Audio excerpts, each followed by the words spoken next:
WPL retentions, Gujarat Giants edition. So each team can retain up to 5 players, but Gujarat, they've just chosen to retain 2, and they're both Australian. First up, and I think this is an easy decision, it's Ash Gardner, one of the top all-rounders in women's cricket at the moment. Probably the best spin bowling all-rounder there is, I'd say. Let me know in the comments if you disagree. But in the WPL, she's been a proven performer every single year. With her off-spin, she's taken wickets every tournament, and with the bat, she's going from strength to strength. Last year, she scored 243 runs, and that's the second year she scored over 200 runs. For their second retention, they've gone for Beth Mooney, another solid, experienced performer. Beth Mooney also has 2 200-run plus years in the WPL. Let's quickly take a look at the other overseas players that just missed out on retention. Firstly, the world boss, Deandra Dottin. Deandra had a good season last year for Gujarat, but I think age might just not be on her side this year. She's 34, whereas Ash Gardner is 28. And when you're looking at an all-rounder, Ash Gardner, I think, pips it, and she's also demonstrated that she can do it for multiple years in the WPL.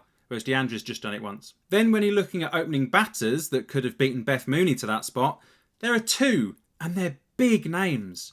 Laura Wolfart and Phoebe Litchfield. They're both considerably younger than Mooney, and whilst I think they may well turn out to be great players in the WPL, they aren't proven just yet.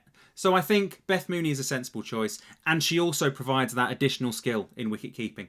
Now the surprise for me is that Gujarat didn't retain any domestic players, and there's a few that I'd have thought really hard about. Firstly, Harleen Deol. She was the 3rd highest Indian scorer in the WPL last year, but she misses out. Secondly, and probably more surprising, is Kashfi Gautam missed out. No Indian bowler took more wickets than she did last year. And also, Marizan Kapp is the only bowler that had a better economy. I'm really surprised they didn't retain Kashfi Gautam. Finally, there's one player that might seem a bit left field that I think is unlucky to miss out on retention. And it's someone that I really enjoyed watching play last year. And that's Bharti Fulmali. She scored 133 runs last year at an eye-watering strike rate of 173. And that powerful lower order hitting is a skill set that's really hard to come by, especially amongst domestic players. So I think Fulmali might have been a smart choice to try and keep hold of for Gujarat. Now remember, because they've only retained 2 players, Gujarat will take 3 right to match cards into the auction. Maybe they'll be looking to use them for the likes of Harleen or Gautam or Fulmali. I wonder though if some of those players might end up going a bit higher in price in the auction than they would have cost Gujarat if they retain them now. Anyway, let me know in the comments what you think of Gujarat's decisions.